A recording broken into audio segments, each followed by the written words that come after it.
దాదాపు ఒక 10,000 కెమెరాస్ అంటే సెల్ ఫోన్లో చాలామంది రికార్డ్ చేశారు. అక్కడ ఉన్న సోషల్ మీడియా, మీ మీడియా ద్వారా మీ ఛానల్స్ రికార్డ్ చేసిన బైట్స్ అవన్నీ కూడా అనలైజ్ చేసి క్రోడీకరించి ఒక 10 నిమిషాల వీడియో ఒకటి తయారు చేశారు. దయచేసి మీకు అది చూపిస్తాను.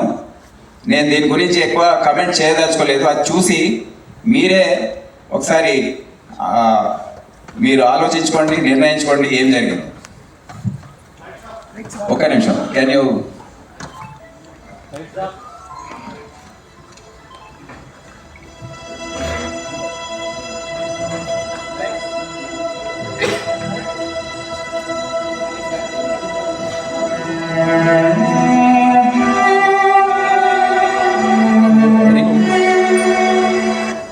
రీప్లే రెడీయా?